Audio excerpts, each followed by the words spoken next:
तर आज आपण इथे खुसखुशीत आणि खमंग अशा इथे मेथीच्या पुऱ्या बनवणार आहोत।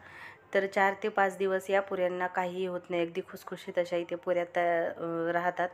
तर ह्या आपण 5 वाजता किंवा सकाळी चहासोबत अगदी 1-2 जरी खाल्ल्यानं तरी आपलं म्हणजे पोट भरलेलं राहील।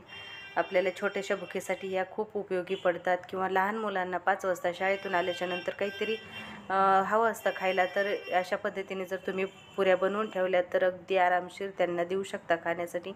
मुलांना प्रचंड आवडतील, इतक्या खुसखुशीत ह्या पुऱ्या तयार होतात, खायला देखील तितक्याच खमंग लागतात।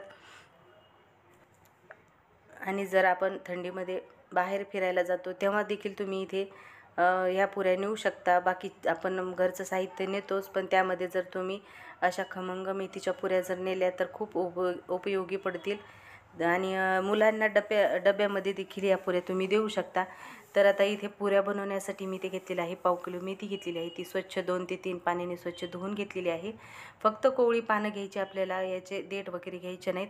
आणि जेवढं शक्य होईल तेवढं इथे आपल्याला बारीक बारीक इथे मेथी चिरून घ्यायची आहे। अगदी बारीक बारीक इथे मेथी चिरायची आहे आपल्याला। तर मेथी चिरून झालेली आहे। तर आता इथे आपण पीठ बघूयात।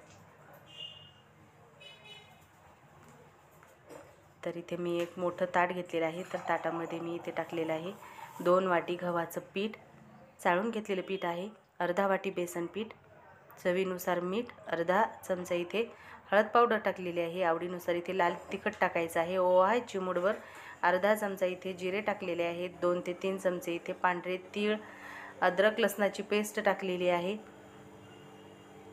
आणि बारीक चिरून घेतलेली कोथिंबीर टाकलेली आहे, मेथी टाकलेली आहे। सर्व मसाले इथे छान व्यवस्थित अगोदर मिक्स करून घ्यायचे आहेत आणि नंतर थोडं थोडं पाणी टाकून आपल्याला असा घट्टसर असा गोळा मळून घ्यायचा आहे। आता इथे लाटणीने लाटून घेऊया। मोठी पोळी लाटायची आहे आणि एका वाटीच्या साहाय्याने आपण याच्या पुऱ्या इथे तयार करून घेणार आहोत। तर भरपूर मेथी घातलेली आहे। जर आपण एक एक पुरी जर लाटत बसलो तर व्यवस्थित आकारही येणार नाही आणि खूप वेळ लागेल, त्याच्यामुळे एक मोठी पोळी लाटायची आणि नंतर वाटीच्या साहाय्याने आपण इथे 4 ते 5 एकाच वेळेस पुऱ्या इथे बनवून घेऊ शकतो। तर फक्त एकदाच इथे पीठ लावून घ्यायचं आहे आपल्याला, खूप जास्त पीठ लावायचं नाही, जेणेकरून जास्त पीठ लावलं तर तेलामध्ये खूप म्हणजे व्यवस्थित इथे पुऱ्या तळल्या जात नाहीत।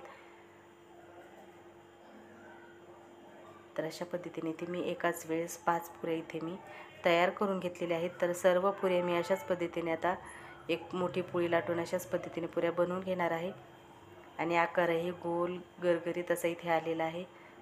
तर दिसायला देखील अशाच पुऱ्या छान दिसतात। तर सर्व पुऱ्या मी अशाच पद्धतीने इथे लाटून घेतलेल्या आहेत, बघू शकता तुम्ही इथे सर्व पुऱ्या लाटून झालेल्या आहेत। तर इथे तेल मी अगदी कडकडीत असं गरम करून घेतलेलं आहे। अगोदर गरम करून घ्यायचा आणि नंतर गॅस जो आहे तो मीडियम ठेवायचा, खूप जास्त घाई नाही करायची। 2 ते 3 मिनिटासाठी आपल्याला इथे पुरी जी आहे ती तळून घ्यायची आहे। तर सुरुवातीला हे जरा खूप जास्त तेल तापलेलं होतं, त्याच्यामुळे पटकन याचा कलर असा चेंज असा झालेला आहे। तर या पुऱ्या आपल्याला लगेच इथे म्हणजे 1 ते 2 दिवसच राहतात आणि जर 4 ते 5 दिवसासाठी आपल्याला ठेवायचे असतील तर अगदी लो गॅसवरती आपल्याला इथे पुऱ्या तळून घ्यायच्या आहेत, जेणेकरून कुरकुरीत होतील, अशा खुसखुशीत होतील। त्याच्यामुळे आपल्याला इथे लो गॅसवरतीच इथे पुऱ्या तळून घ्यायच्या आहेत।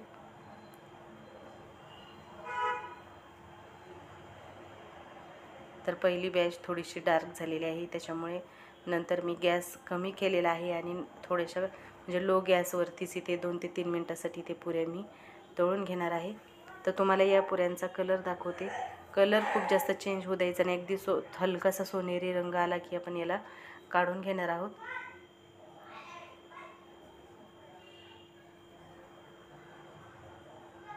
तर अलटी पलटी करून आपल्याला याला व्यवस्थित इथे तळून घ्यायचं आहे, खूप घाई करायची नाही पुऱ्या काढायची।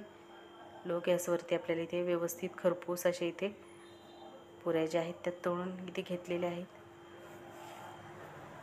तर आपल्या इथे खमंग खुसखुशीत टेस्टी अशा इथे पुऱ्या तयार आहेत, मेथीच्या पुऱ्या। तर नक्की ट्राय करून बघा, खूप टेस्टी लागतात ह्या पुऱ्या।